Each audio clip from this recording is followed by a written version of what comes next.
अस्सलाम welcome back to my channel. आज मैं आप सबके साथ कुल्फ़ी की रेसिपी शेयर करूंगी जिसे हम बहुत ही ज़्यादा आसानी के साथ बनाकर तैयार करेंगे। इस कुल्फ़ी को बनाने के लिए हम ना ही खोया यूज़ करेंगे ना ही कंडेंस मिल्क यूज़ करेंगे। सिर्फ 3 इंग्रेडिएंट से आज हम ये कुल्फ़ी बनाकर तैयार करेंगे। सो चलें जल्दी से रेसिपी को स्टार्ट करते हैं। ये मैंने 1/3 कप शुगर ली है। शुगर को हमने कैरेमलाइज करना है। शुगर को डालकर मैंने बिल्कुल डिम आग पर रख दिया था। ये आप देख सकते हैं शुगर अच्छी तरह से अब मेल्ट हो गई है। जब आप शुगर को कैरेमलाइज करते हैं तो कुल्फ़ी में एक अच्छा सा कलर आता है। शुगर हमारी बिल्कुल मेल्ट हो गई है। अब मैं इसमें 1 लीटर दूध डालूंगी। दूध को मैंने बॉयल कर लिया था। दूध डालते ही आपको लगेगा कि नीचे शुगर जो है वो जमना शुरू हो गई है। 2 से 3 मिनट में शुगर खुद ही मेल्ट हो जाएगी। दूध को मैं 4 से 5 मिनट तक पका लूँगी। अब मैं इसमें 2 छोटी इलायची डालूँगी। आप इलायची का पाउडर भी यूज़ कर सकते हैं।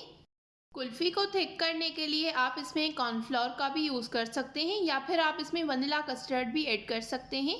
मैं इसमें वनीला कस्टर्ड ऐड करूँगी, इससे एक और फ्लेवर भी आ जाएगा। ये मैंने 2 टेबल स्पून वनीला कस्टर्ड लिया है। थोड़े से दूध में मैं इसको अच्छी तरह से मिक्स कर लूँगी। अब मैं कस्टर्ड को डालकर मिक्स करते हुए 3 से 4 मिनट तक पका लूँगी। अब मैं इस पॉइंट पर ये 3 पापे अच्छी तरह से क्रश करके डाल दूँगी। अगर आपके पास ये अवेलेबल ना हो तो आप ब्रेड का भी यूज़ कर सकते हैं। अगर आप इनको यूज़ करेंगे तो इससे कुल्फ़ी में एक अच्छा सा कलर आएगा। अब मैं इसको अच्छी तरह से मिक्स करते हुए पका लूँगी 5 से 6 मिनट तक। अगर आपको मेरी ये रेसिपी पसंद आ रही है तो इस वीडियो को ज़रूर लाइक करें, शेयर करें और कमेंट्स में अपना फीडबैक देना बिल्कुल मत भूलिएगा। इस पॉइंट पर अब मैं इसमें कटे हुए बादाम डाल दूंगी। कुल्फ़ी को मैं थोड़ा सा और थिक करूंगी। कंटिन्यूसली आपने इसको मिक्स करते रहना है। ये आप देख सकते हैं हमारी कुल्फ़ी जो है वो बिल्कुल अच्छे से थिक हो गई है। इससे ज़्यादा हमें थिक नहीं करना वरना ये ठंडा होने के बाद भी थिक हो जाएगा। अब मैंने इसकी गैस जो है वो बंद कर दी है। अब मैं इसको ठंडा करने के लिए रख दूंगी।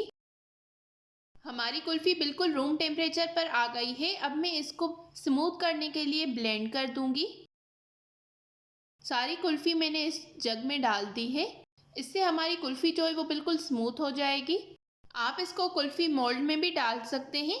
ये मैंने एक बॉक्स लिया है, मैं इसमें डाल दूंगी और इसको हमने ओवरनाइट के लिए जमने के लिए रख देना है। नेक्स्ट डे हम इसकी कटिंग करेंगे। नेक्स्ट डे हो गया है, हमारी कुल्फ़ी जो है वो बिल्कुल अच्छी तरह से जम गई है। अब नाइफ़ की मदद से मैं इसको किनारों से अलग कर दूंगी। हमारी कुल्फ़ी जो है वो बहुत ही ज़्यादा मज़े की बनकर तैयार हो गई है। ऊपर से मैंने इसको बादाम के साथ गार्निश कर लिया है।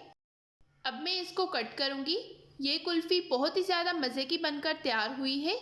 बहुत ही ज़्यादा मज़े की बनती है और जल्दी बनकर तैयार हो जाती है। आपने लाजमी ट्राई करना है और मेरे साथ अपना फीडबैक कमेंट्स में ज़रूर शेयर करना है। ये आप इसकी फ़ाइनल लुक चेक कर सकते हैं। मैं उम्मीद करती हूँ आपको मेरी आज की ये रेसिपी पसंद आई होगी। अगर आपको मेरी ये रेसिपी पसंद आई हो तो इस वीडियो को आपने ज़रूर लाइक करना है, शेयर करना है और कमेंट्स में अपना फीडबैक देना बिल्कुल नहीं भूलना। मिलते हैं एक नई रेसिपी के साथ, तब तक के लिए थैंक यू फॉर वॉचिंग। अल्लाह हाफिज़।